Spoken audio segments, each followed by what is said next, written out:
What's up, everybody? Welcome to a Wednesday night Bible study.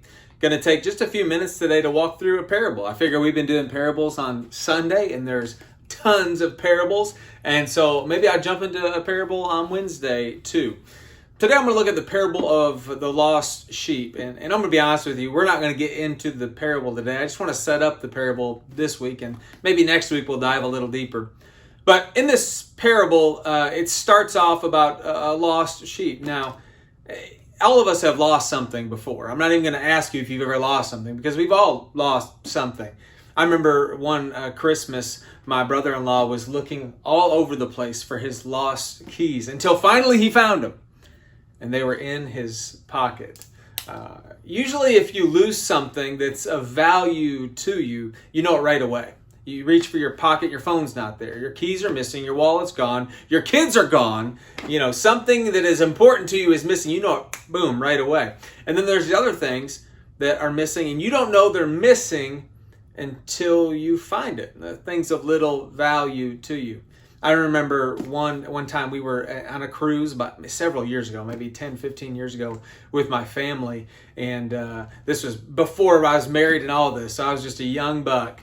And we were out in Mexico on some excursion at this animal park. And some point in the day, my uncle lost his passport.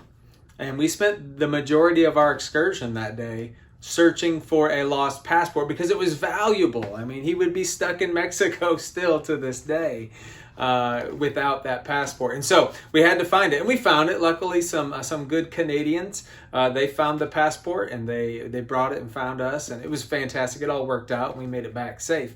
But today I want to look at Luke chapter 15. And we're going to look at the parable of the lost sheep. And I'm going to read the whole thing, and we're just going to focus on the setup today, though. It says, "Now the tax collectors and sinners were all drawing near to him to hear him.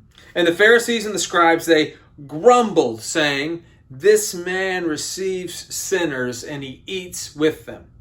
So then he told them this parable.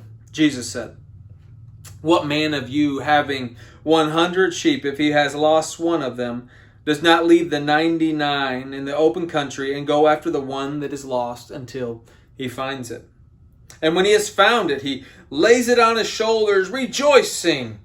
And when he comes home, he calls together his friends and his neighbors and says to them, "Rejoice with me, for I have found my sheep that was lost." Just so I tell you, there will be more joy in heaven over one sinner who repents than over 99 righteous people who need no repentance. Now, that's a fantastic parable, and we're going to dig into that more next week. But let's look at the setup of it, if we could. If we look at just Luke 15, verse 1, the very first verse, it says, "Now tax collectors and sinners were drawing near to hear him." I think it's so awesome that the outcasts of society, those who the religious elite shunned and ran away from, were drawing near to Jesus Christ. Isn't that something? Shouldn't that be something in us as followers of Christ, that the people who society throws out, we would draw near to? Why is that? I wonder why aren't they drawn to us today like they were drawn to Jesus then? What are we missing? What are we not doing? What's going on? Why is this not happening like it should? Let's look at the next verse to see if we can find an answer. In Luke 15, verse 2, it says, "The Pharisees and the scribes," these religious elite people, they grumbled, saying, "This man receives sinners, and he eats with them." They grumbled. And if you're familiar with the Gospels, you'll see that the Pharisees, they grumble a lot. They tend to find things to grumble about. And they said, "This man is receiving sinners, and he's eating with them, and we don't like it. And so we're going to just grumble, grumble, grumble." There's two types of people in this text. There's the grumblers, and then there's the receivers. And now I want to talk a little bit about these two groups of people tonight. The grumblers. Well, do you know any grumblers in your life? I reckon you do. I think we all do. Sometimes we are the grumblers. And sometimes I think people just are, they don't even care, but they just want to grumble. Maybe grumbling is their love language, but whether it's posting on Facebook or they're sharing somewhere else, they just start finding things to grumble, things that don't impact them, things that don't matter to them, but they just want to grumble. It makes them feel good to grumble. How sad is that? There's grumblers. There's grumblers back then. There's grumblers now. It wears me out. But why are they grumbling here? Are they grumbling because Jesus is receiving the lost? Are they grumbling because he is eating with the lost? Are they grumbling because he's spending more time building relationships with the lost than he is telling them how awesome they are? Are they grumbling because he's not acting like a rabbi traditionally acted? Are they grumbling because he's breaking down barriers between the lost and those that are far from God and the church? Are they grumbling because he's making them look bad? I guess I'd say the answer is yes. Yes to all of that. Yes, Jesus is doing all of them. He's talking to the lost. They're consuming his time. They are his priority. He's not acting like most rabbis did. He's not playing to the religious elite and making them feel important, awesome. He's eliminating any of this exclusivity that has existed between the church and between the lost. And what's happening? People are repenting and they're turning to God. All of this is making the religious elite, the rabbis, look bad. Those are the grumblers. And can I just encourage you tonight? Don't be a grumbler. Man, like, find things to rejoice about. Man, this guy found his sheep. He rejoiced and he threw a party for people to rejoice. Be a rejoicer. Don't be a grumbler. Be a rejoicer. But before we can be rejoicers, we need to be receivers. And so let's look at the other person. We got grumblers. We don't want to be grumblers. Quit grumbling. Stop it, right? You think it makes you feel better, but it really makes you feel worse. You're drinking poison. Stop it. We want to be receivers. It says, then there is a receiver.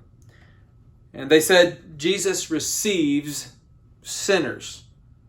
What does it mean to receive somebody? It's to give access to oneself, to accept them into companionship. And that was what Jesus was doing. He was accepting them into companionship. So, why were people far from God drawn to Jesus then, but they're not drawn to us or to the church now? Maybe it's because we're not receiving them. Maybe it's because we aren't receiving them and accepting them into fellowship like we ought to. We're not giving them access to ourselves. We're building walls instead of building bridges. We're giving them the stiff arm instead of welcoming them with open arms. Maybe that's why. Maybe because we're too busy grumbling to take the time to receive them. Maybe they don't feel received. Maybe from your recent posts on social media, or maybe from past conversations that you've had or you've spoken out about. They know that they have different opinions than you right now, and that you don't seem to welcome people who have different opinions than you. And so they know they won't be received. They won't be accepted into companionship. They're just understanding that they're just going to get into arguments with you because you don't want to talk to people who have different opinions than you. That wasn't the way of Jesus. Let me say, what purpose does it serve for us to make it difficult for people to come to know Jesus? We shouldn't be throwing hurdles out for them and building walls for them to climb over. This shouldn't be like the Eliminator on American Gladiators, where they have to work as hard as they've ever worked to get to the end of it, to find salvation. No, we should be helping them, running along them, removing obstacles, helping them know Jesus and who he is and his love for us. It starts with us opening ourselves up to people, making ourselves easy to get to know. Because until they know us and know that we care about them and know that even though we have different opinions, we can still love one another. Until they know that, they're not going to hear us. They're not going to hear what we have to say about Jesus, and they're not going to hear what we have to say about God's love for them and redemption and repentance and any of these things. Until we have accepted them into companionship, they don't care. They won't listen. So we've got to receive them. We've got to be receivers and not grumblers. We've got to make a concentrated effort to ensure that people who are far from God feel like they can connect, not just with us, but also with Jesus. And that's not watering down anything. That's just being like Jesus. That's not taking things away from the church. That's just getting back to what the church should be. And so I want to ask you today, are you being a grumbler? Or are you being a receiver? It says that Jesus, he sat down and he ate with them. When you ate with somebody, that was really just welcoming them into your world. You didn't just eat with anybody. You ate with those that you cared about, that you did life with, that you shared experiences with.